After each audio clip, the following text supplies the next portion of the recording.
حدیث اور سنت کی تعریف کیا ہے، اس پر میں اپنے خیالات اس سے پہلے پیش کر چکا ہوں. پھر بعد میں مزید ہماری بات اس وقت میں پیش کر رہا ہوں. میں نے اس سے پہلے بھی بارہا یاد کیا ہے کہ ہم کو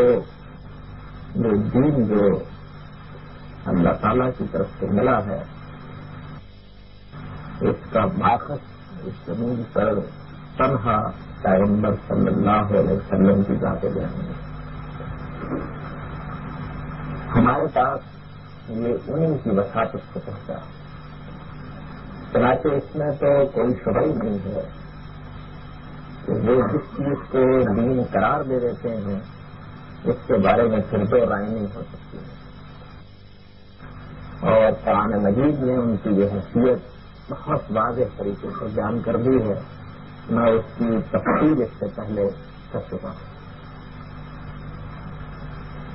یہ دین جو ہم کو پیغمبر صلی اللہ علیہ وسلم کی وساطت سے ملا ہے، قرآن مجید کے بعد اس کی دوسری صورت نبی صلی اللہ علیہ وسلم کی سنت ہے. سنت کی اصطلاح ہمارے نزدیک ان احکام کے لیے بولی جاتی ہے کہ جو رسالت مآب صلی اللہ علیہ وسلم نے اس امت میں رائج کر دیے اور پھر صحابہ کرام کے عملی تواتر سے وہ اس امت کو منتقل ہو گئے. نبی صلی اللہ علیہ وسلم نے ان کو ایک طریقے کی حیثیت سے اپنے ماننے والوں میں جاری کیا. انہوں نے ان کو اپنایا اور پھر ان کی ایک عظیم اکثریت میں جس کے بارے میں یہ شبہ نہیں ہو سکتا تھا کہ وہ کسی غلط بات پر متحد ہو جائے، انہیں امت کو منتقل کیا. اور اب صحابہ کرام سے اس امت کو ان احکام کے ملنے سے متعلق اس امت کا اجماع ہے. یہ چیز ہے کہ جس کو ہم اپنی اصطلاح میں سنت کہتے ہیں. دین کا یہ حصہ ہر طرح کے شک و شبہ سے بالا تر ہے. اس کے بارے میں کوئی بحث نہیں پیدا ہو سکتی. یہ ہم کو کسی محدث کی تحقیق کے نتیجے میں، کسی عالم کی تحقیق کے نتیجے میں نہیں ملا. اس کی نوعیت تو یہ ہوئی ہے کہ رسول اللہ صلی اللہ علیہ وسلم نے اس کو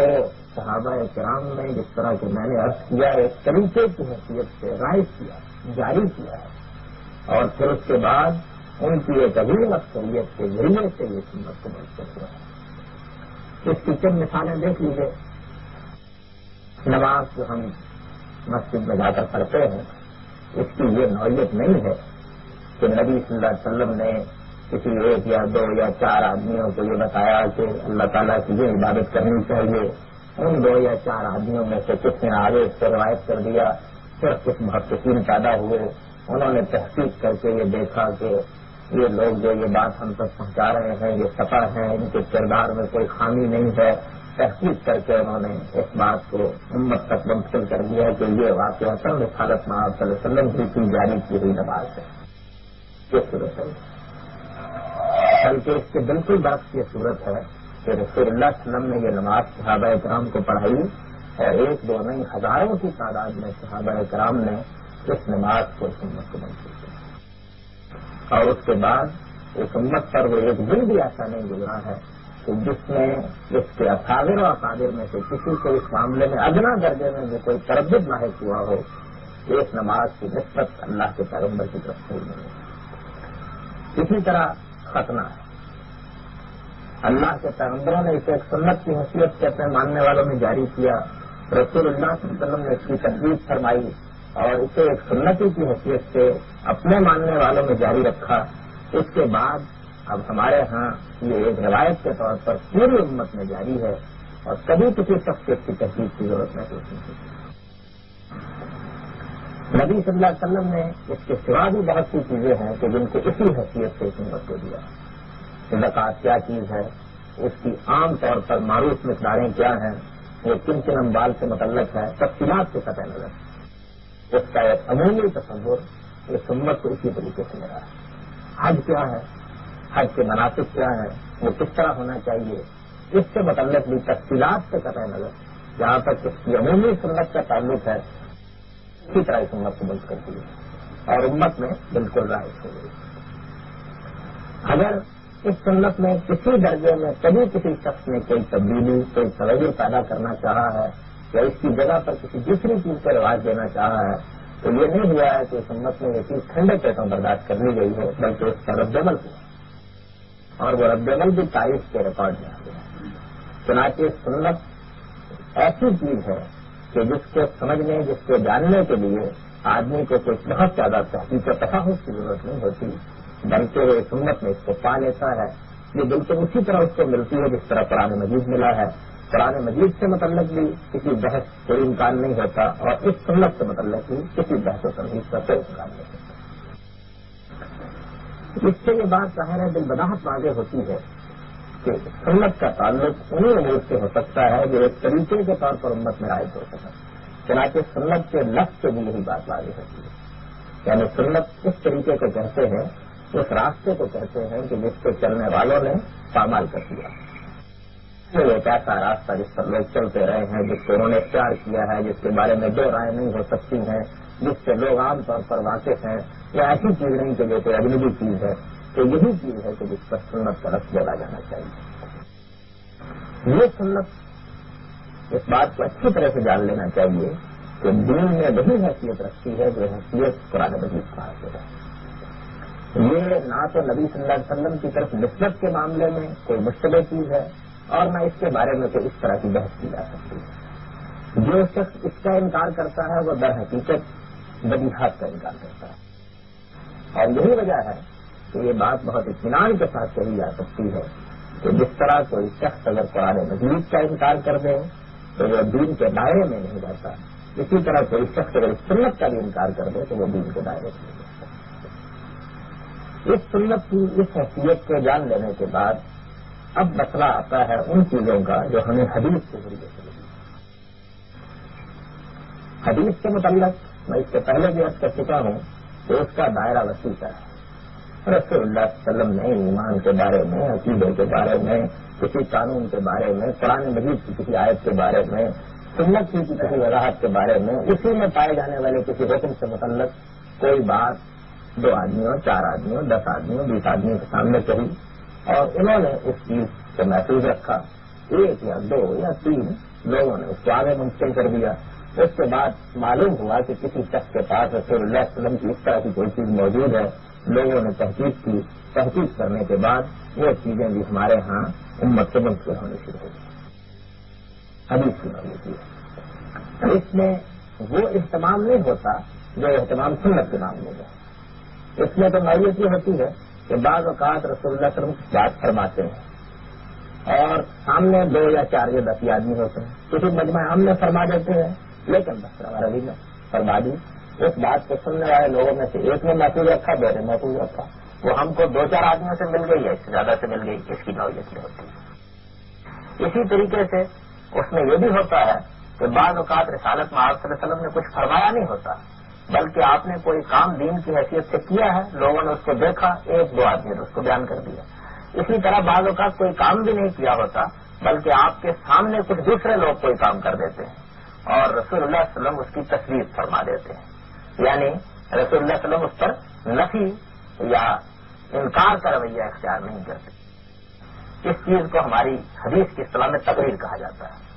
یعنی رسول اللہ کا کوئی فرمان ہے تو یہ قول ہے، رسول اللہ صلی اللہ علیہ وسلم نے کوئی کام کیا ہے تو یہ فعل ہے، اور اگر کسی نے کوئی کام کیا اور اس کو نبی صلی اللہ علیہ وسلم نے خاموش رہ کر ہی صحیح برقرار رکھا یا اس کی تصویر میں کوئی بات کہہ دی تو بس یہ بھی سمجھ لیجیے کہ معلوم ہو گیا کہ رسول اللہ صلی اللہ علیہ وسلم کے نزدیک یہ بات قابل قبول ہے، اس کو دینی حیثیت دی جا سکتی ہے۔ یہ تمام چیزیں ہیں کہ جن کو جب صحابہ کرام سے لوگوں نے سننا شروع کیا تو ان میں ایک فطری شوق پیدا ہوا کہ وہ ان کو بھی محفوظ کریں۔ چنانچہ یہ معلوم ہے کہ پہلے مرحلے میں تو یہ صورت رہی کہ لوگ زیادہ تر قرآن کی حفاظت کرتے رہے، سنت کے لیے کسی اہتمام کی ضرورت نہیں تھی، وہ امت میں رائج تھی، اس لیے ممکن ہو ہی رہی تھی۔ جب کسی شخص کو یہ معلوم ہونا شروع ہوا، اور اندازہ کیجیے کہ کس ہستی کے بارے میں معلوم ہونا شروع ہوا، اللہ کے پیغمبر کے بارے میں معلوم ہونا شروع ہوا کہ انہوں نے فلاں موقع پر یہ کام کیا تھا، یہ بات کہی تھی، تو اس سے متعلق بھی ایک عام جذبہ لوگوں میں پیدا ہوا کہ وہ اس کی حفاظت کریں۔ پہلے مرحلے میں تو لوگوں کا خیال یہ تھا کہ یہ چیز بھی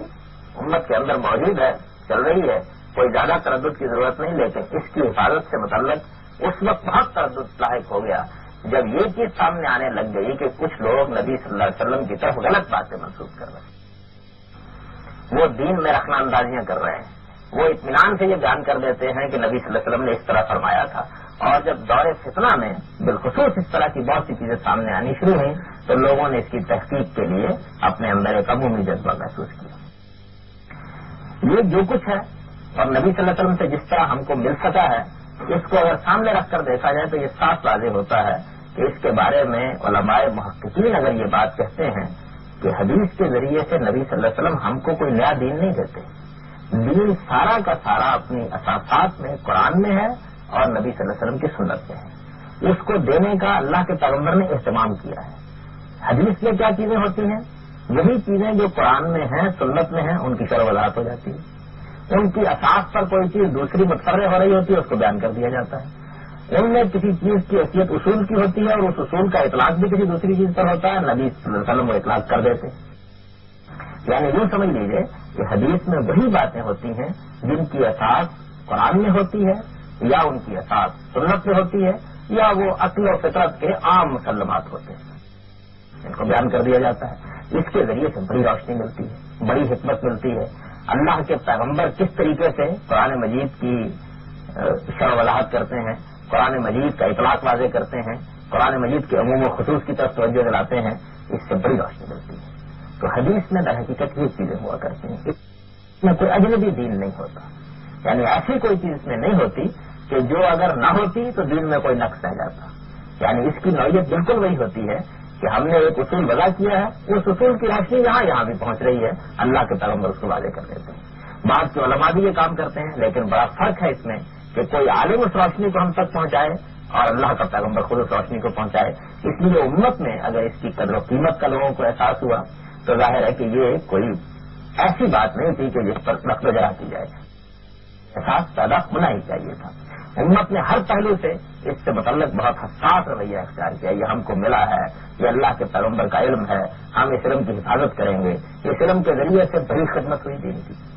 قرآن مجید سے متعلق بہت سی غلط فہمیاں رفع ہو گئی۔ قرآن مجید کی روشنی کہاں تک پہنچ سکتی ہے، علماء کے سامنے ایک نمونہ آ گیا۔ کسی اصول کی بنیاد پر کیسے فروع مستنبط کی جاتی ہیں، اس کے لیے اصول دریافت ہو گئے۔ یعنی حقیقت یہ ہے کہ ہماری امت میں ہمارے فقہاء نے اور ہمارے علماء نے بعد میں جو دین کی خدمت کی ہے اس کے لیے تمام تر روشنی نبی صلی اللہ علیہ وسلم کی انہی حدیث میں موجود تھی۔ اس سے معلوم ہو جاتا تھا کہ قرآن مجید میں عام کیا ہوتا ہے، خاص کیا ہوتا ہے، جملے کو سمجھنے کا طریقہ کیا ہے۔ بعض اوقات قرآن مجید ایک خاص طرح کا عرف پیدا کر دیتا ہے، اس کی بنیاد پر بات کہاں سے کہاں پہنچ جاتی ہے۔ بعض اوقات ایک اصول قائم کر دیتا ہے، اس اصول کی روشنی کہاں تک پہنچ رہی ہوتی ہے۔ تو واقعہ یہ ہے کہ اجتہاد کی بنیاد ہی نبی صلی اللہ علیہ وسلم کا یہ سارا کام بنا۔ پھر ایک دوسری بڑی خدمت اس سے یہ انجام پائی ہے کہ اس کے ذریعے سے سنت سے متعلق اگر کبھی کوئی غلط فہمی پیدا ہوئی یا سنت سے متعلق اہل بدعت نے کوئی مسئلہ پیدا کر دیا تو اس ریکارڈ کے ذریعے سے اس کی بھی حفاظت ہونے لگ گئی، اور اس طریقے سے گویا سنت کی حفاظت کا فریضہ انجام دینے میں بھی حدیث نے بڑا کردار ادا کیا۔ حدیث کی یہ نوعیت ہے، اس سے متعلق یہ بات جان لینی چاہیے کہ یہ جو ذخیرہ ہمارے پاس ہے، ظاہر بات ہے کہ یہ ذخیرہ ہم کو جس ذریعے سے ملا ہے اس کی تحقیق کی ضرورت ہے، ہمیں مجید کے متن کی تحقیق کی ضرورت نہیں ہے۔ وہ ہمیں اس طرح ملا ہے کہ جس کے بارے میں دو رائے نہیں ہو سکتی۔ سنت کی سے متعلق تحقیق کی ضرورت نہیں ہے، وہ بھی ہم کو اس طرح ملی ہے کہ اس سے متعلق بھی دو رائے نہیں ہو سکتی۔ لیکن یہ جو کچھ ہم کو میسر آیا ہے اپنے اندر بڑی حکمت رکھنے کے باوجود اور اپنے اندر بڑی روشنی رکھنے کے باوجود، اس میں کوئی شبہ نہیں ہے کہ یہ بہرحال جن ہاتھوں سے ہوتا ہوا ہم کو منتقل ہوا ہے اس میں اس امت کو تحقیق کرنا پڑی ہے اور بجا طور پر تحقیق کرنا پڑی ہے۔ یعنی اس کی نوعیت ہی ایسی تھی کہ اللہ کے پیغمبر کی طرف کوئی بات منسوخ کر کے بیان کی جا رہی ہے، اس کی بڑی اہمیت۔ اس میں کوئی شبہ نہیں کہ اس میں کوئی نیا دین نہیں ہوتا، لیکن بھارت دین کی کوئی شرح ہوتی ہے، دین کی کوئی شرح ہوتی ہے، دین کی کوئی وضاحت ہوتی ہے، دین کے کسی اصول کا اطلاق ہوتا ہے، اس کی نسبت اللہ کے پیغمبر کی طرف ہو جاتی ہے تو کسی دوسرے آدمی کے لیے اس میں چوڑ چڑھا کرنے کی گنجائش باقی نہیں رہتی. یہ اہمیت اور یہ حیثیت تھی کہ جس کی وجہ سے ہمارے محدثین نے اس کی تحقیق کا کام کرنا شروع کیا. چنانچہ اس کی تحقیق کا کام جب شروع ہوا ہے تو اس میں پھر انہوں نے یہ دیکھا کہ پہنچانے والے کون ہیں اور بات کیا کہی جا رہی ہے. یہی در حقیقت وہ اصول ہے کہ جن کو ہم اصول تدبر حدیث کے طور پر سمجھتے بھی ہیں اور بیان بھی کرتے ہیں. اس بات میں جو اہم ترین مقدمہ سب سے پہلے سامنے آتا ہے وہ یہ ہے کہ ہم کو یہ حدیث سب سے پہلے جن لوگوں سے ملی ہے وہ صحابہ کرام. یعنی ہمارے پاس لیجیے کہ صدی میں ایک روایت پہنچی ہے. اس میں تو کوئی شبہ نہیں کہ ہم نے کسی سے سنی ہوگی تو اس نے کسی سے سنی ہوگی یا اس نے اس سے آگے کسی سے سنی ہوگی، لیکن آخر میں جن تک پہنچے گی وہ نبی صلی اللہ علیہ وسلم کے صحابہ ہی ہوں گے. صحابہ کے بارے میں یہ بات ہماری امت میں مان لی گئی کہ وہ جڑ و نقص سے بالاتر ہے، اور اگر غور کیجیے تو یہ بات بڑی معقول بات ہے. اس کی وجہ یہ ہے کہ اگر صحابہ کرام سے متعلق بھی یہ بحث شروع ہو جائے کہ وہ رسالت مآب صلی اللہ علیہ وسلم کی طرف کوئی جھوٹ منسوخ کر سکتے تھے، ان کے ذریعے سے ہم کو غلط دین بھی پہنچ سکتا تھا، وہ بھی اللہ کے پیغمبر کی سنت کو یا اللہ کے پیغمبر کی ہدایت کو مشتبہ صورت میں ہم تک منتقل کرتے، وہ بھی اس میں کوئی درمدازی کر دیتے، تو یہ چیز امت کے اندر دین کے پورے ذخیرے ہی کو مشتبہ کرنے کا باعث بن جاتی ہے.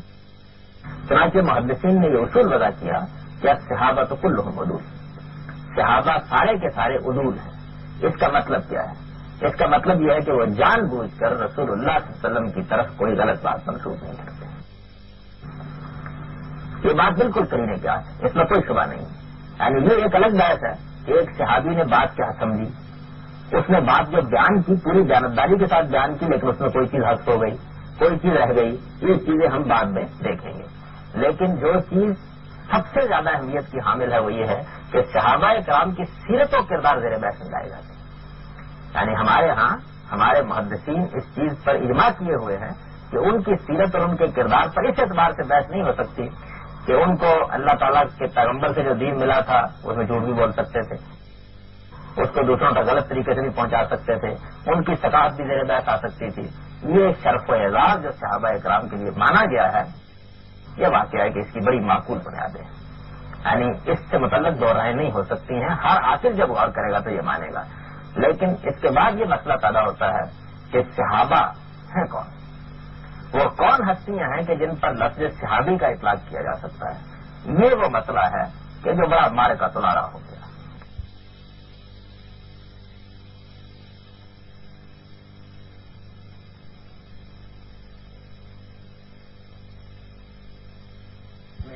ہمیشہ سے دو گروہ رہے. ایک جماعت کا نقطہ نظر یہ ہے کہ ہر وہ شخص جس نے حالت ایمان میں رسول اللہ صلی اللہ علیہ وسلم کو دیکھا وہ صحابی ہے. ایک آدمی آیا، ایمان لایا، رسول اللہ صلی اللہ علیہ وسلم کے پاس 2 لمحے کے لیے بیٹھا، وہ یہ کہیں گے کہ یہ صحابی ہے. ایک شخص نے رستے میں کہیں رسول اللہ صلی اللہ علیہ وسلم کو دیکھا، ایمان قبول کیا، ہو سکتا ہے کہ 2 لمحے اونٹ کی باغ پکڑ کے کھڑا رہا، اس کے بعد چلا گیا، صحابی. یعنی ان کے نزدیک صحابی کی تعریف یہ ہے کہ ہر وہ شخص جس نے رسول اللہ صلی اللہ علیہ وسلم کو حالت ایمان میں دیکھی ہے. دوسری جماعت وہ ہے کہ جو یہ کہتی ہے کہ یہ معاملہ یوں نہیں ہے. رسول اللہ صلی اللہ علیہ وسلم کے صحابہ صرف وہی لوگ ہیں کہ جنہوں نے ایمان قبول کیا، پھر وہ نبی صلی اللہ علیہ وسلم کے پاس آ گئے، ان کی صحبت میں رہے، انہوں نے بہت سا وقت ان کی ملازمت میں گزارا، وہ ان سے استفادہ کرتے رہے، وہ ان کے ساتھ غزووں میں شریک ہوئے. اگر کوئی جہاد کا موقع آیا تو اس سے پیچھے نہیں ہٹے، نبی صلی اللہ علیہ وسلم کے مزاج اور نبی صلی اللہ علیہ وسلم کی استاد طبع سے واقف رہے. ان کو یہ حیثیت دی جا سکتی ہے کہ ان کے ایمان سے متعلق، ان کے معتقدات سے متعلق کوئی شبہ پیدا نہ کرے. یہ 2 نقطہ ہے نظر. یہ دونوں نقطہ نظر محدثین کے ہاں موجود ہے، اور اس پر جو اس فن کی اعلیٰ ترین کتابیں ہیں ان میں بہت تفصیل سے بحث کر کے یہ بتا دیا جاتا ہے کہ اس طرف بھی بہت جلیل القدر لوگ رہے ہیں اور اس طرف بھی بہت جلیل القدر لوگ رہے ہیں. وہ لوگ جو ہر اس شخص کو صحابی قرار دیتے ہیں کہ جو حالت ایمان میں نبی صلی اللہ علیہ وسلم سے ملا ہے وہ بھی جلیل القدر لوگ، اور وہ لوگ کہ جو صحابی کی دوسری تعریف کرتے ہیں وہ بھی معمولی لوگ نہیں ہیں. میں نے اس سے پہلے بھی عرض کیا تھا کہ اس فن کی اہم ترین کتاب الکفایہ فی علم الروایا، خطیب بغدادی نے یہ کتاب بہت ابتدائی زمانے میں لکھی، اور اس میں کوئی شبہ نہیں کہ اگر اس فن کے لوگ یہ کہتے ہیں کہ اس کتاب کے بعد اس فن پر جو کچھ بھی کسی نے لکھا کل نے یالو لگا، وہ سب کا اعتماد اسی پر غلط ہے۔ اس میں اس فن کی تمام بنیادی چیزیں آ گئی۔ اس وقت اس فن کے ائمہ کس طرح سوچتے تھے، ان کی آرا کیا تھی، ان میں کیا مباحث تھے، اس پر بہت تفصیل کے ساتھ انہوں نے کلام کیا۔ چنانچہ میں ان دونوں گروہوں کی رائے انہی کے الفاظ میں آپ کے سامنے رکھ دیتا ہوں۔ پہلے گروہ کا جہاں تک تعلق ہے تو اس میں سب سے زیادہ اہم ہستی حضرت عبداللہ بن عمر کی۔ حضرت عبداللہ بن عمر سے یہ روایت بیان کی گئی ہے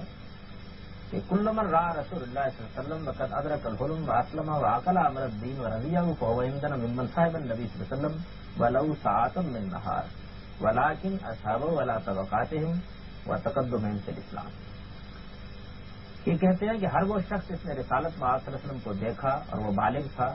اور اس نے اسلام قبول کر لیا ہوا تھا اور اس کے بارے میں یہ بات کہی جا سکتی تھی کہ یہ دین کے علم کو کچھ سمجھ سکتا ہے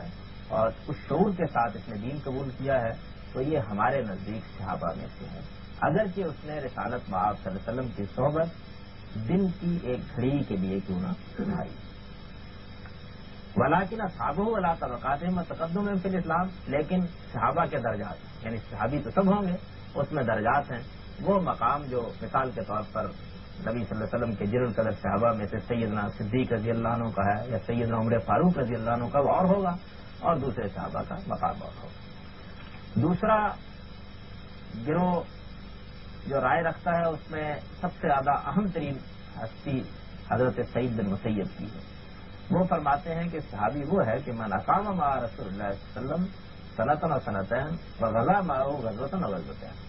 یعنی ہم تو صحابی اس کو کہتے ہیں کہ جس نے رسول اللہ صلی اللہ علیہ وسلم کے پاس کوئی سال دو سال قیام کیا ہو، ان کے ساتھ غزووں میں شریک رہا ہو، ایک صحیح دو صحیح، لیکن بہرحال کچھ وقت اس نے رسول اللہ صلی اللہ علیہ وسلم کی صحبت میں گزارا۔ اسی سلسلے میں یہ جماعت مزید اپنے نقطہ نظر کی وضاحت کرتی ہے کہ وما ذلك فقد تقرر الامه عرفوا في انهم لا يستغرون هذه التسميه الا في من كثرت صحبته واتصل لقاؤه، یعنی یہ بات اس امت میں کم و بیش مانی جا چکی ہے کہ لفظ صحابی اس شخص کے لیے بولا جاتا ہے جس نے پیغمبر صلی اللہ علیہ وسلم کی زیادہ صحبت اٹھائی ہو، جن کی ملاقات مسلسل رہی ہو، اسی کو ہم صحابی قرار دیتے ہیں۔ یہ دو نقطہ ہے نظر ہے۔ اب یہ دیکھنا چاہیے کہ ان دونوں نقطہ نظر میں دلیل کی روح سے کس نقطہ نظر کے حاملین کی رائے زیادہ مضبوط ہے۔ ہمارے نزدیک دوسرا گروہ ہی اصل میں ثواب پر ہے، اس میں تو کوئی شک نہیں کہ یہ بھی بڑا شرف ہے کہ کسی آدمی نے رسول اللہ صلی اللہ علیہ وسلم کو حالت ایمان میں دیکھا، لیکن صحابی یا صحبت کا لفظ یہ واقعہ ہے کہ اپنے لغت ہی کے لحاظ سے اس بات کا تقاضا کرتا ہے کہ اس کا اطلاق ہر اس شخص پر نہ کر دیا جائے جس نے رسول اللہ صلی اللہ علیہ وسلم کو دو گھڑی کے لیے دیکھا ہے۔ ہم قرآن مجید میں خود یہ فرق محسوس کرتے ہیں۔ قرآن مجید ان اعراب کا ذکر کرتا ہے جو نبی صلی اللہ علیہ وسلم کے زمانے میں ایمان لائے، انہوں نے نبی صلی اللہ علیہ وسلم کو دیکھا، حالت ایمان میں دیکھا، ان کے اسلام کی خود نفی نہیں کی گئی۔ یہ الگ بات ہے کہ ایمان کی کیفیت کیا ہے، ایمان کی حالت کیا ہے، قرآن مجید یہ کہتا ہے کہ اس کی حلاوت انہوں نے ابھی نہیں چکھی ہے، لیکن بہرحال اس تعریف کی روح سے اب ہمیں تو نہیں معلوم کہ ان میں کون کیا ہے، لیکن مسلمانوں کی فہرست میں وہ شامل تھے۔ ان سب کے سب لوگوں کے متعلق قرآن مجید سے معلوم ہوتا ہے کہ وہ ان کو وہ شرف و اعزاز تو نہیں بخشتا کہ جو باقی صحابہ کو بخشتا ہے۔ یہ معمولی درجے کا شرف نہیں ہے کہ کسی شخص کے بارے میں ہم یہ مان لیں کہ نبی صلی اللہ علیہ وسلم کی طرف جو کچھ بھی یہ نسبت کر کے کہے گا اس میں دو رائے نہیں ہو سکتی۔ ظاہر ہے کہ یہ معمولی بات نہیں، یہ بڑی غیر معمولی بات ہے۔ اتنی غیر معمولی بات کو ماننے کے لیے یہ ضروری ہے اور ہر حال میں ضروری ہے کہ پھر یہ متعین کیا جائے کہ وہ کون لوگ ہیں کہ جن پر اس صفت کا اطلاق ہو سکتا ہے۔ حدیث سے متعلق ظاہر بات ہے کہ اور بھی بہت سی چیزیں ہیں جن کی وجہ سے یہ تحقیق ضروری ہے۔ ایک شخص رسول اللہ علیہ وسلم کے مزاجی سے واقف نہیں ہے، اس نے صحبت نہیں اٹھائی، اس کو معلوم ہی نہیں کہ بات کیسے کرتے ہیں، وہ یہ جانتا ہی نہیں کہ کیا کیا موضوعات یہاں زیر بحث رہتے ہیں، وہ نبی صلی اللہ علیہ وسلم کی زبان کے انداز و اسلوب ہی کو پوری طرح ہضم نہیں کر پایا ہے۔ اور اگر فرض کر لیجئے کہ اس نے نبی صلی اللہ علیہ وسلم کو دیکھا اور دیکھنے کے بعد چلا گیا اور وہاں سے کوئی بات اس نے بیان کر دی، تو یہ بات کس طرح اتنی اہمیت کی حامل ہو جائے کہ ہم اس کو بغیر کسی جر و نقص کے قبول کر لیں۔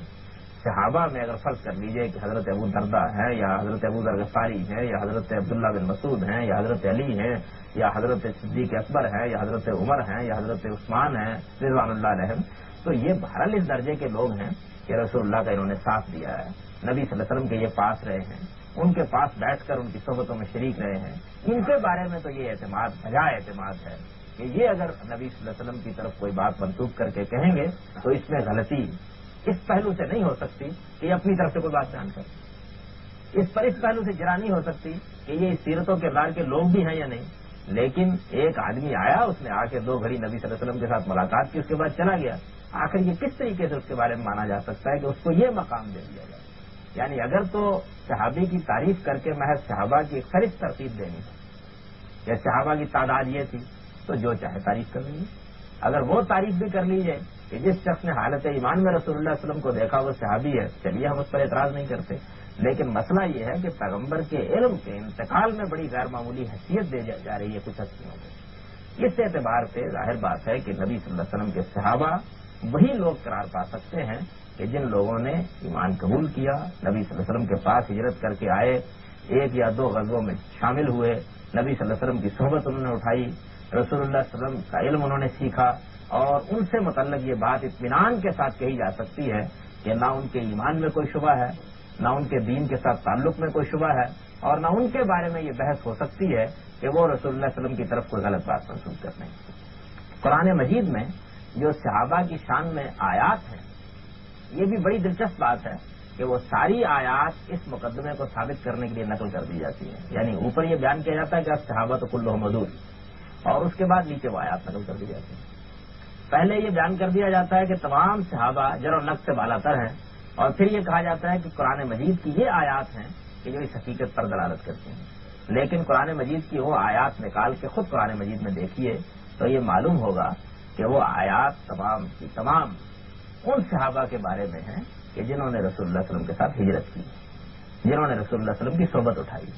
جو ان کے ساتھ غزووں میں شریک ہوئے ہیں، جنہوں نے انصار کی حیثیت سے خدمات انجام دی ہیں۔ یعنی اس معاملے میں جو غلطی ہوتی ہے وہ یہ ہے کہ تعریف کر کے تو ان لوگوں کی فہرست سامنے لے آئی جاتی ہے کہ جو جہاں تہاں سے آئے، کبھی ایمان قبول کیا چلے گئے، کسی سفر میں ملے ایمان قبول کیا واپس ہو گئے، کسی جگہ کے اوپر سے آ کے نبی صلی اللہ علیہ وسلم کی 2 لمحوں کے لیے صحبت اٹھائی اور بس اس کے بعد معاملہ ختم ہو گیا، اور آیات وہ بیان کی جاتی ہیں کہ جن آیات کا تعلق ان جلیل القدر ہستیوں سے ہے جنہوں نے رسول اللہ علیہ وسلم کی صحبت اس طرح اٹھائی ہے جس طرح صحبت اٹھانے کا ہے۔ چنانچہ دیکھیے کہ قرآن مجید میں یہ آیات کیا کیا ہے۔ سورہ توبہ میں یہ 100 نمبر آیت ہے، اور یہ بھی بالعموم صحابہ کی تعدیل کے بعد ہی میں پیش کی جاتی ہے۔ یہ ہے کہ والسابقون الاولون من المہاجرین والانصار والذین اتبعوہم بإحسان رضی اللہ عنہم ورضوا عنہ وأعد لهم جنات تجری تحتها الانہار خالدین فیہا ابدا ذلک الفوز العظیم، یعنی وہ لوگ کہ جنہوں نے سب سے پہلے مہاجرین و انصار میں سے دین کے لیے سبقت کی، اور وہ لوگ جنہوں نے بڑی خوبی کے ساتھ ان کی اتباع کی، اللہ ان سے راضی ہو گیا، وہ اللہ سے راضی ہو گئے، اللہ نے ان کے لیے وہ باغ تیار کر رکھے ہیں جن میں نہریں بہتی ہیں، ان میں ہمیشہ رہیں گے، اور یہ بڑی کامیابی۔ اس میں جن لوگوں کا ذکر ہے اس میں قرآن مجید نے کوئی ابہام تو نہیں رکھا، یعنی قرآن مجید کی روح سے سب سے بڑا درجہ جو دین میں کسی شخص کو حاصل ہو سکتا ہے وہ سبقت کا درجہ ہے۔ السابقون السابقون سورہ واقعہ میں قرآن مجید نے جو 3 جماعتیں بیان کی ہیں کہ جب اللہ تعالیٰ قیامت میں لوگوں کو اٹھائے گا تو کنتم ازواجا ثلاثا، تم اس وقت 3 جماعتوں میں بٹ جاؤ گے۔ ایک وہ لوگ ہوں گے جن کو قرآن مجید اصحاب الشمال کہتا ہے، یعنی جن کا انجام جہنم ہے، ان کے لیے دوزخ تیار کی گئی ہے۔ دوسرے وہ لوگ ہیں کہ جن کے بارے میں قرآن مجید یہ کہتا ہے کہ وہ اصحاب الیمین ہیں، انہوں نے اچھے کام کیے ہیں، اللہ نے ان کے عمل کو قبول کیا، ان کو بھی اللہ تعالیٰ بڑا درجہ دے گا، ان کے لیے جنت کی بڑی نعمتیں ہیں۔ اور تیسرا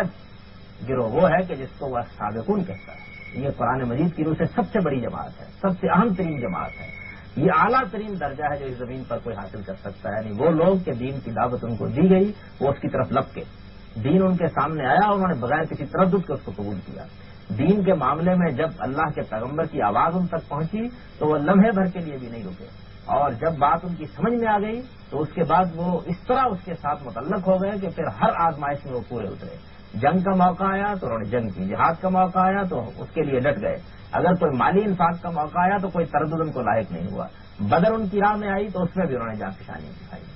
احد ان کی راہ میں آیا تو اس میں بھی انہوں نے جانفشانی دکھائی. اسی طرح زندگی کے مختلف مراحل میں جہاں جہاں اس کا موقع آیا انہوں نے اپنی طرف سے کوئی کسر اٹھا نہیں رکھی ہے. یہ الگ بات ہے کہ کسی کو یہ جانفشانیاں کرنے کا موقع سال ملا، کسی کو 2 سال ملا، اس میں مدت اہم نہیں ہے. اصل چیز وہ تعلق ہے جو رسول اللہ صلی اللہ علیہ وسلم کے ساتھ پیدا ہوا. اب اس آیت میں تو ان لوگوں کا ذکر ہے، ان کے بارے میں اللہ تعالیٰ نے یہ فرمایا ہے کہ رضی اللہ عنہم ورضوا عنہ، اللہ ان سے راضی ہو گیا وہ اللہ سے راضی ہو گیا. ظاہر بات ہے کہ اگر اس آیت کا اطلاق ہر اس شخص پر کر دیا جائے کہ جس نے حالت ایمان میں رسول اللہ صلی اللہ علیہ وسلم کو دیکھا تو آیت کی ساری روح ختم ہو جاتی ہے.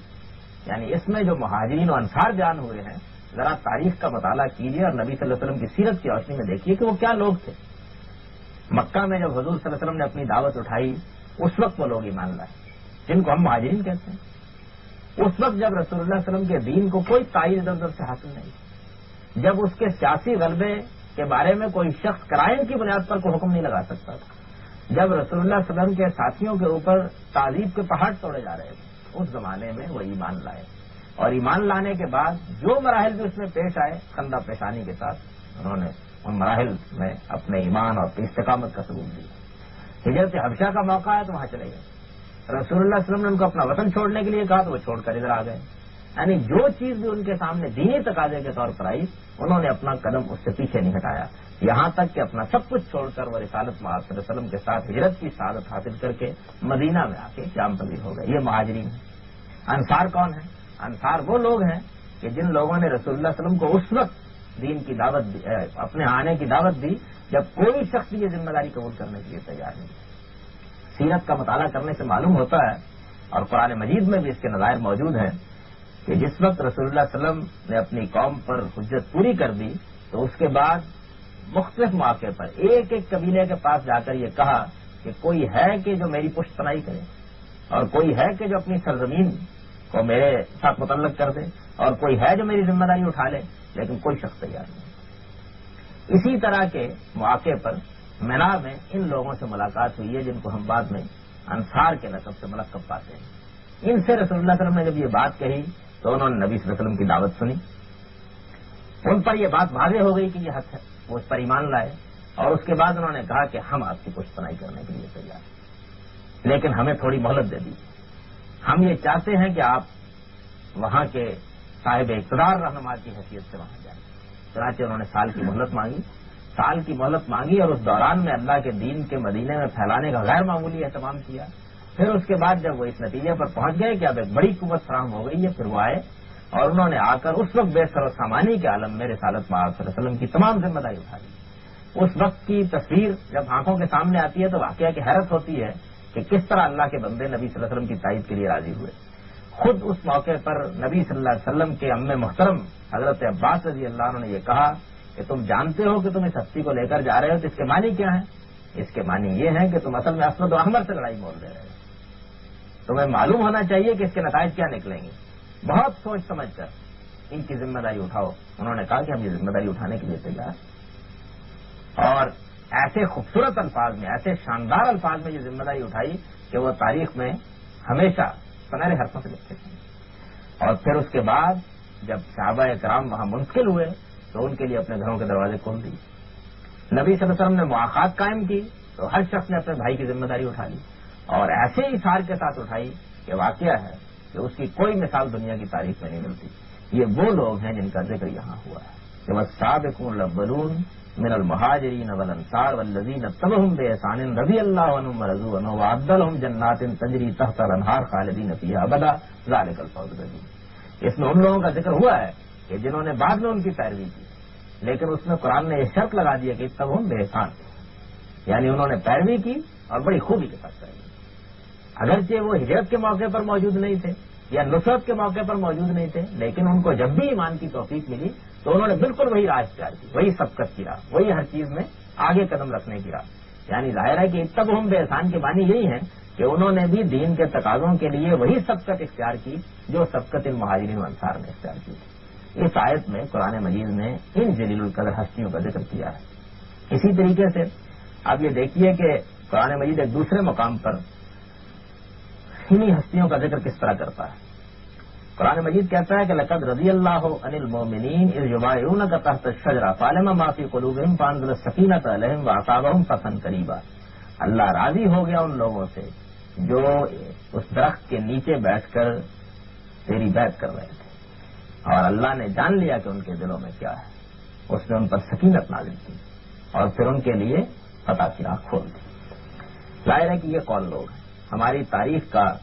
ہماری اسلامی تاریخ کا روشن ترین واقعہ ہے جس کا یہاں ذکر ہوا ہے، یہ صلح حدیبیہ کا موقع ہے. رسول اللہ علیہ وسلم کے صحابہ جو ان کے ساتھ ہیں ان کے لیے ایک بڑی نازک صورتحال پیدا ہو گئی ہے. وہ مسلح ہو کر نہیں گئے، ان کے پاس پرتلے میں ایک تلوار ہے.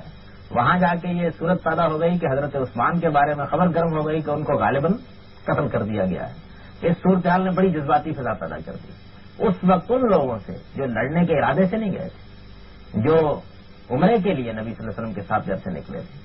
جن کو یہ خیال بھی نہیں تھا کہ وہاں اس طرح کوئی مجادلہ پیش آ سکتا ہے، ان کو یہ صورتحال پیش آ گئی. اور اس وقت وہاں بیٹھ کے نبی صلی اللہ علیہ وسلم نے یہ کہا کہ اب کون ہے کہ جو میرے ہاتھ پر بیعت کرتا ہے کہ ہم عثمان کا بدلہ لیں گے اور جنگ سے کوئی شخص بھاگے گا. یہ وہ بیعت ہے کہ جس کو ہماری تاریخ میں بیعت رضوان کہتے ہیں. یہ معمولی واقعہ نہیں ہے. اس موقع پر جن لوگوں نے بیعت کی قرآن مجید نے ان کا یہاں ذکر کیا ہے. یہ کون لوگ ہیں؟ یہ وہ لوگ ہیں کہ لمحے دو لمحے کے لیے آئے ایمان لائے اور چلے گئے. ان سے اللہ تعالیٰ کہتا ہے کہ اللہ راضی ہو. تو یہ بھی اسی درجے کے لوگ ہیں. یعنی اس نازک موقع پر یہ بات واضح ہو گئی کہ نبی صلی اللہ علیہ وسلم کے ساتھ، دین کے ساتھ ان کا تعلق ہر شک و شبہ سے بالا پر ہے. یہ وہ جلیل القدر ہستیاں ہیں جن کا ذکر قرآن مجید نے اس اعتبار سے کیا ہے، یعنی اس شان کے ساتھ کہ اللہ ان سے راضی ہو گیا، اس شان کے ساتھ کہ اللہ نے ان کے دلوں میں سکینت نازل کر دی. یہ جتنی بھی تعریفی آیات ہیں یہ سب کی سب ان لوگوں کے لیے ہیں. اسی طریقے سے یہ دیکھیے سورہ حشر میں ہے للفقراء المهاجرين الذين اخرجوا من ديارهم واموالهم يبتغون فضلا من الله ورضوانا وينصرون الله ورسوله اولئك هم الصادقون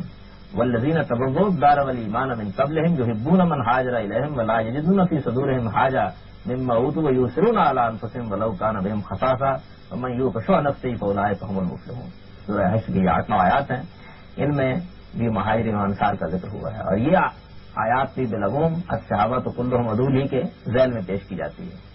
ان مہاجرین کے لیے، ان محتاج مہاجرین کے لیے جو اپنے گھروں سے نکال دیے گئے، جو اپنے مالوں سے محروم کر دیے گئے، جو اللہ کا فضل چاہتے ہیں، جو اس کی رضا چاہتے ہیں، اللہ اور اس کے پیغمبر کی مدد کرتے ہیں، ینصرون اللہ و رسول اولئک هم الصادقون. وہی تو ہیں کہ جو اپنے ایمان کے سارے تقاضوں میں سچے ثابت ہو گئے. یہ ان کی تعریف ہے. اور وہ کہ جنہوں نے اس سے پہلے یہاں ان کے لیے راستہ ہموار کیا، ایمان کی پوری سلامتی کے ساتھ ان کو دعوت دی، ان کی طرف سے جب یہ دعوت ملی تو وہ یہاں آئے. اور جو لوگ ان کی طرف ہجرت کر کے آئے ان سے ان کو بے پناہ محبت ہے، اور وہ اپنے دلوں میں ادنا درجے میں بھی کوئی حاجت محسوس نہیں کرتے ہیں جو کچھ ان کو دیا جاتا ہے. وہ تو اپنے اوپر ترجیح دیتے ہیں دوسروں کو، اگرچہ خود ضرورت مندی کیوں نہ ہو. یہ ان کا مقام ہے. اب ظاہر بات ہے کہ ان آیات کو سامنے رکھ کر اگر کوئی شخص اس سے یہ نتیجہ نکالتا ہے کہ یہ صحابہ کرام رضوان اللہ علیہم کی شان ہے، اور اس کے بعد یہ کہتا ہے کہ ہر وہ شخص جو رسول اللہ صلی اللہ علیہ وسلم پر حالت ایمان میں ملاقات کے لیے حاضر ہو گیا وہ صحابی ہے، تو ان دونوں میں کوئی مطابقت تلاش نہیں کی جا سکتی. یعنی وہ تعریف بالکل اور تصور پیدا کرتی ہے، اور قرآن مجید کی یہ آیات بالکل دوسرا تصور پیدا کرتی ہے. اس تعریف کی روشنی میں تو ظاہر بات ہے کہ ان میں سے ایک صفت بھی نہیں ہے کہ جس کی مطابقت ہم ان لوگوں کے ساتھ دکھا سکیں جن کا ذکر کیا جاتا ہے. اس وجہ سے اس پر تو کوئی شبہ نہیں ہے کہ الصحابہ کلھم عدو. یہ بات صحیح ہے. اس اصول کو مانے بغیر کوئی چارہ نہیں ہے. یہ صحابہ ہی ہیں جن کے ذریعے سے ہم کو دین ملا ہے، اور یہ صحابہ ہی ہیں کہ جن پر نبی صلی اللہ علیہ وسلم نے اعتماد کیا ہے کہ قرآن بھی ان کے ہاتھ میں دے دیا اور اپنے دین کی ہدایت بھی ان کے ہاتھ میں دے دی، اور اس کے بعد امت کو منتقل کرنے کا سامان کیا. اس میں کوئی شبہ نہیں ہے کہ ہم کو اللہ تعالیٰ کے پیغمبر سے یہ دین براہ راست نہیں ملا، انہیں کے ذریعے سے ملا ہے. جو شخص بھی ان کے بارے میں کوئی دوسری رائے قائم کرتا ہے وہ در حقیقت دین کی بنیاد ہی کو ڈھا دیتا ہے. اس میں کوئی شبہ نہیں ہے. لیکن صحابہ کا اطلاق کن پر ہونا چاہیے؟ انہی پر جن کی قرآن مجید نے یہ صفات بیان کی. وہ مہاجرین جنہوں نے رسول اللہ علیہ وسلم کے ساتھ ہجرت کی، وہ جو اپنے گھروں سے محروم کر دیے گئے ہیں، وہ جو پوری صداقت کے ساتھ نبی صلی اللہ علیہ وسلم کا ساتھ دیتے ہوئے اپنے گھر سے نکلے ہیں، وہ کہ جنہوں نے نبی صلی اللہ علیہ وسلم کو دعوت دی کہ ہمارے گھر میں آ جائیے، یہ حاضر ہے. ہماری زمینوں پر آ جائیے، یہ حاضر ہے. ہمارے شہر میں آ جائیے، یہ حاضر ہے. ہماری جانیں حاضر ہیں، ہمارے مال حاضر ہیں. وہ جن کو نبی صلی اللہ علیہ وسلم نے عقبہ وادی میں بیٹھ کر پوچھا کہ کیا تم میرا ساتھ دو گے، تو انہوں نے کہا کہ آپ اس کی بالکل فکر نہ کیجیے، ہمارے پاس آئیے، ہم یہ جانتے ہیں کہ ہمیں اسود و احمر سے لڑائی مول لینا پڑے گی، ہم یہ جانتے ہیں کہ پورے کے پورے عرب ہمارے اوپر ایک ہی کمان سے حملہ آور ہو جائیں گے، لیکن ہم یہ سب کچھ جانتے ہوئے آپ کو یقین دلاتے ہیں کہ اگر کسی نے میلی آنکھ بھی آپ کی طرف کی تو ہم آپ کی اسی طرح حفاظت کریں گے جس طرح ہم اپنے بچوں کی حفاظت کرتے ہیں، جس طرح ہم اپنی عورتوں کی حفاظت کرتے ہیں۔ اس طرح انہوں نے دعوت دی۔ اور پھر اس کے بعد جب رسول اللہ صلی اللہ علیہ وسلم اور آپ کے صحابہ وہاں منتقل ہو گئے تو واقعہ کہ انہوں نے اپنے گھر کے دروازے کھولے نہیں، دل کے دروازے کھولے۔ گھر کے دروازے کھولنا بھی بہت مشکل کام ہوتا ہے، لیکن واقعہ دل کے دروازے کھولنے یہ معمولی بات نہیں ہے کہ کسی شخص کو یہ کہا جائے کہ دیکھو یہ بے سر و سامان لوگ آ گئے تم ان کو بھائی بنا لو، پہلے سے کوئی تعلق نہیں، کوئی رابطہ نہیں، کوئی رشتہ نہیں، کوئی خاندانی مناسبت نہیں ہے، صرف ایمان کا رشتہ ہے۔ اور اس ایمان کے رشتے کی اتنی قدر و قیمت ہے کہ اللہ تعالیٰ کو بعد میں یہ کہنا پڑا کہ تمہیں اب اس کی ضرورت نہیں ہے، ان لوگوں کو ہم نے یہاں پر سر و سامان فراہم کر دیا ہے، یہ اب یہاں کے مقیم ہو گئے ہیں، اب تم اپنے اہل خاندان کے حقوق کی طرف توجہ کرو۔ یعنی ایسا کوئی مرحلہ نہیں آیا کہ ان کو اس بات کی یاد دہانی کرانی پڑی۔ اس میں کوئی شبہ نہیں ہے کہ ہماری تاریخ میں ان کے مقام کا کوئی تقابل ہی نہیں کیا جا سکتا۔ کون آدمی ہے کہ جو کھڑا ہو کر یہ کہہ سکتا ہے؟ بدر کے موقع پر یہ بڑا نازک موقع تھا، اس وقت قریش حملہ آور ہو گئے، ایک بڑا لشکر جرار لے کر حملہ آور ہو گئے، اسلحے میں غرق ہو کر حملہ آور ہو گئے۔ رسول اللہ صلی اللہ علیہ وسلم نے مجلس منعقد کی اور اس میں یہ پوچھا کہ تم لوگ کیا رائے دیتے ہو؟ ظاہر ہے کہ مہاجرین نے جو اپنا گھر بار چھوڑ کر آئے تھے اٹھ کر یہ کہا کہ آپ جنگ کیجیے، ہم آپ کے ساتھ ہیں، اس معاملے میں کوئی دو رائے نہیں ہو سکتی ہیں، آپ باہر نکل کر مقابلہ کرنا چاہتے ہیں ہم آپ کے ساتھ تب بھی جائیں گے، آپ یہاں رہ کے مقابلہ کرنا چاہتے ہیں تب بھی ہم آپ کے ساتھ ہیں۔ تو رسول اللہ صلی اللہ علیہ وسلم نے اپنے سوال کو پھر دہرایا، اس کے بعد پھر دہرایا۔ جب یہ صورت پیدا ہوئی تو انصار کے رہنما اٹھے اور انہوں نے اٹھ کر کہا کہ معلوم ہوتا ہے کہ آپ کا روح سخن ہماری طرف ہے، ہم آپ کو یہ یقین دلاتے ہیں کہ ہم موسیٰ کے ساتھیوں کی طرح یہ نہیں کہیں گے کہ جاؤ تم اور تمہارا پروردگار جا کر لڑو، ہم یہاں بیٹھے ہوئے ہیں۔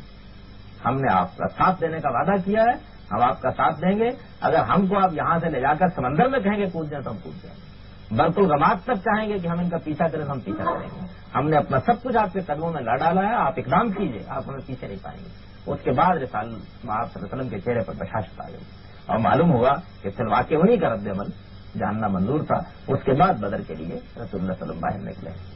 اور ان کی محبت کا عالم یہ تھا، یہ کوئی جذباتی بات نہیں تھی کہ 2 دن 3 دن 4 دن کے لیے نمایاں ہوئی اور اس کے بعد ختم ہو گئی۔ وہ مشہور واقعہ ہے کہ جس میں رسول اللہ صلی اللہ علیہ وسلم کو بہت کچھ مال غنیمت ملا اور اس وقت جو لوگ قریش میں سے نئے نئے ایمان لائے تھے نبی صلی اللہ علیہ وسلم نے ان میں تقسیم کر دیا، انصار کو کچھ نہیں دیا۔ کچھ منافقین نے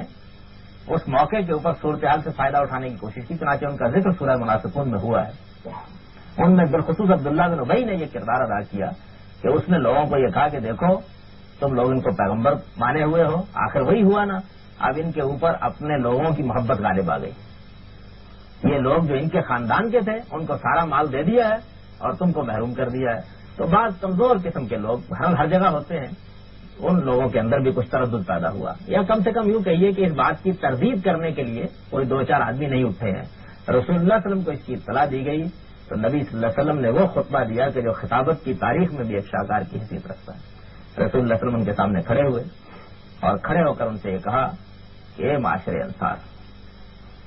اس میں کیا شبہ ہے کہ ہم لوگ لٹے پٹے آئے اور تم نے ہمارا ساتھ دیا؟ اس میں کیا شبہ ہے کہ ہم لوگوں کے پاس کوئی سر و سامان نہیں تھا، تم نے اپنے گھروں کے دروازے کھول دیے؟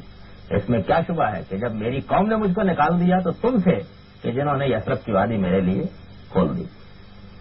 اس میں کیا شبہ ہے کہ میرے ساتھی یہاں آئے تو ان کے پاس زندگی کا کوئی ساز و سامان نہیں تھا اور تم نے یہ کیا کہ خود اپنے سارے ساز و سامان کے ساتھ ان کی خدمت حاضر ہو گئے اور کہا کہ حاضر۔ ایک ایک خدمت رسول اللہ صلی اللہ علیہ وسلم نے ان کی گنوائی اور یہ گنوانے کے بعد پھر اس کے بعد رخ پلٹا اور پلٹنے کے بعد یہ بتایا کہ میری آمد سے بھی تم کو یہ کچھ میسر ہوا ہے، اب میں تم کو یہ کہتا ہوں کہ کیا تم اس کو پسند نہیں کرتے ہو کہ یہ قریش جو ایمان لائے ہیں یہ مال و دولت لے کر چلے جائیں اور تم محمد کو لے کر واپس چلے جاؤ؟ تو واقعہ یہ کہ لوگوں کی چیزیں بدل گئی۔ انہوں نے کہا کہ ہم نبی صلی اللہ علیہ وسلم ہی پکڑ دیں، ہمارے لیے یہی بہت کافی ہے۔ ایسے معلوم ہوا کہ جیسے ایک پردہ پڑا ہوا تھا اٹھ گیا اور اس کے بعد وہ لوگ خوشی خوشی رسول اللہ صلی اللہ علیہ وسلم اس موقع کے اوپر، کیونکہ عبداللہ بن ابی کی زبان سے یہ بات نکل گئی تھی اس رئیس المنافقین کی زبان سے کہ مدینے میں اب کی ہم گئے تو ہم میں سے جو لوگ عزت والے ہیں وہ ذلت والوں کو نکال دیں گے، اور ان کا اشارہ نبی صلی اللہ علیہ وسلم ان کے صحابہ کی طرف تھا۔ قرآن مجید نے اس کی یہ بات نقل کی ہے سورہ منافقون میں۔ جب مدینہ بالکل قریب آ گیا تو اس کے اپنے بیٹے نے تلوار نکال لی اور اس نے کہا کہ اب یہ فیصلہ ہوگا کہ عزت والا کون ہے اور ذلت والا کون۔ تب اس کے بعد رسول اللہ صلی اللہ علیہ وسلم کی بارگاہ میں لوگوں نے درخواست کی اور ان کے کندھے پر ہاتھ رکھ کے کہا کہ پاک سے جانے دو۔ تب جا کر عبداللہ بن ابی مدینے میں داخل ہونے کی جرأت کر سکا۔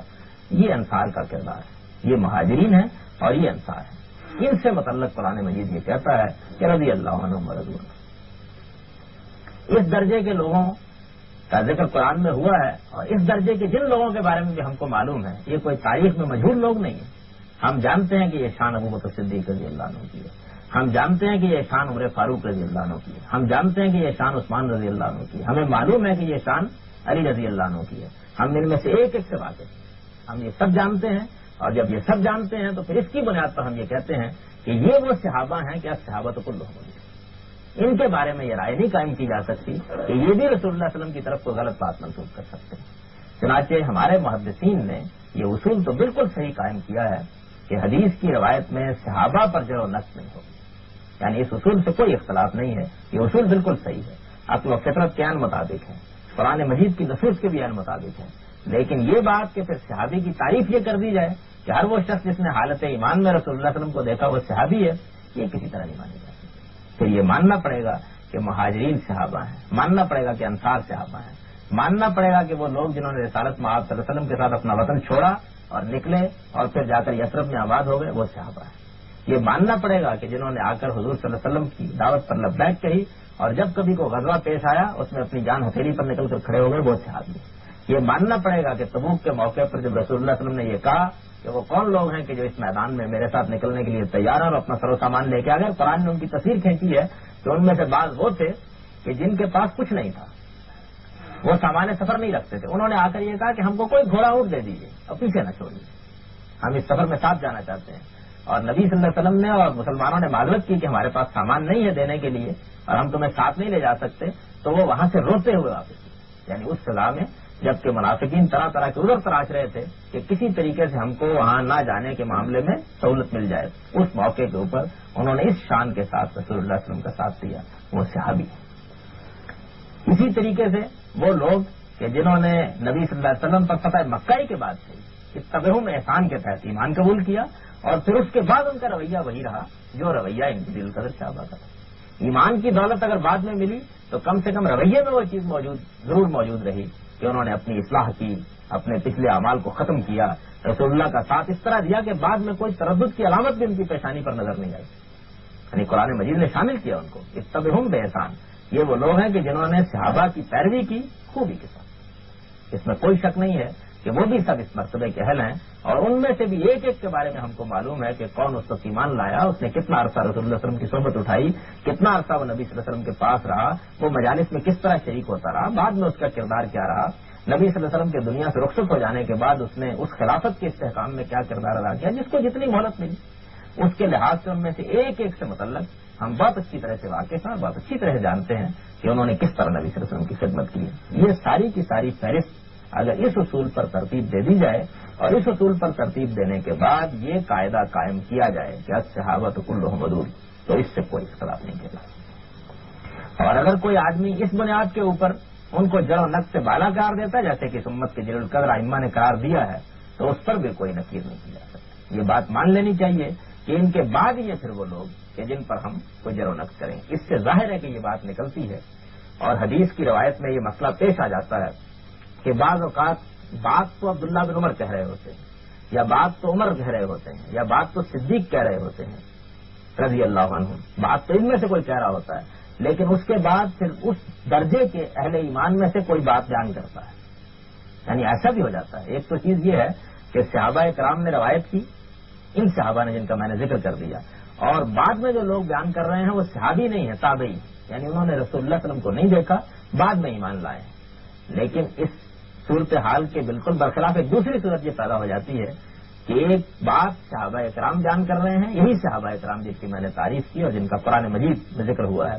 لیکن ایک آدمی جو حضور کو دیکھ چکا ہے، ملاقات کر چکا ہے، اس نے حضور صلی اللہ علیہ وسلم کا زمانہ بھی پایا ہے،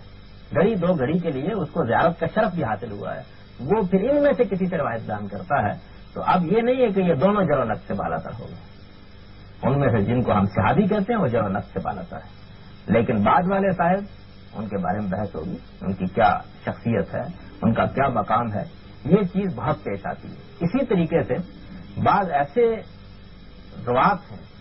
کہ جن کے بارے میں یہ بیان کیا جاتا ہے کہ یہ صحابی تھے، لیکن یعنی اسی اصول پر کہ وہ نبی صلی اللہ علیہ وسلم کے اوپر ایمان لائے تھے اور انہیں حالت ایمان میں نبی صلی اللہ علیہ وسلم کو دیکھا تھا، بیان کیا جاتا ہے، لیکن ان کی شخصیت ایسی مجہول ہے کہ کچھ خبر نہیں، ان کا ماں کون تھی، ان کا باپ کون تھا، وہ کیا تھے، کب ایمان لائے، کس وقت ایمان لائے، وہ ایک آدھ آدمی کہہ دیتا ہے۔ اس طرح کے لوگوں کو بھی یہ حیثیت حاصل نہیں جا سکتی کہ ان کو جر و نقص سے بالا قرار دے دیا جائے۔ ظاہر ہے کہ اگر ان کے بارے میں معلومات نہیں ہیں تو جس طرح حدیث کے فن میں اس راوی کو مجہول قرار دے دیا جاتا ہے جس کے بارے میں ہمارے پاس کوئی تحقیق کے ذرائع نہیں، اس طرح کے لوگ اگرچہ ان کے بارے میں کچھ لوگ یہ کہتے ہوں گے یہ صحابی تھے، ان کے بارے میں بھی یہی اصول قائم کیا جائے گا کہ ان کو بھی روایت کے اعتبار سے مجہول قرار دیا جائے گا۔ یعنی یہ چیز بالکل یوں سمجھ لیجیے کہ عقلی طور پر ان مقدمات کے نتیجے کے طور پر سامنے آتی ہے۔ جب ہم نے وہ بات مان لی کہ صحابی کی تعریف یہ ہے تو اس کے بعد بس اتنی بات نہیں ہے کہ کوئی شخص یہ کہہ دے کہ یہ صحابی ہے، یعنی وہ بتائے کہ یہ کون ہے، مہاجرین میں سے ہیں، انصار میں سے ہیں، اتبعہم بإحسان کی تعریف ان پر صادق آتی ہے، یہ وہ ہیں کہ جنہوں نے ان کے لیے گھر تیار کیے تھے، وہ ہیں جو تبوک میں نکلے تھے، اس طرح کے لوگ مجہول نہیں ہو سکتے، ان کے بارے میں تمام معلومات تاریخ میں موجود ہیں، اور اگر ہمیں یہ معلومات ان کے بارے میں حاصل نہیں ہے تو ہم ان کو دوسرے درجے میں رکھتے ہیں، وہی رکھیں گے اور وہاں رکھ کے ان کے ساتھ وہی معاملہ کریں گے جو معاملہ ہم کسی بھی روایت کے راوی کے ساتھ کرتے ہیں، اس کی سیرت کی تحقیق کریں گے، اس کے کردار کی تحقیق کریں گے۔ آدمی مجہول ہے تو جس طرح کسی اور راوی کو مجہول قرار دیتے ہیں اس کو بھی مجہول قرار دے دیں گے، اور ظاہر ہے کہ یہ چیز روایت کا ذوق شمار ہوتی ہے تو وہاں بھی اس کا ذوق شمار ہوگی، یعنی وہ سارے قاعدے اور وہ سارے ضابطے جو دوسرے راویوں سے متعلق اختیار کیے جاتے ہیں اس فن میں، وہ اس کے بارے میں بھی اختیار کیے جائیں گے۔ یہ مقدمات ہیں کہ جو تدبر حدیث کے اصول و مبادی سے متعلق اچھی طرح ذہن نشین کر لینے چاہیے، اور یہی مقدمات ہیں کہ جن سے در حقیقت وہ نتائج نکلیں گے کہ جو نتائج ہم اصول تدبر حدیث میں نکالتے اور ان کی بنیاد پر حدیث سے جر و نقص کرتے ہیں۔ اقول قولی ھذا واستغفر اللہ لی ولکم۔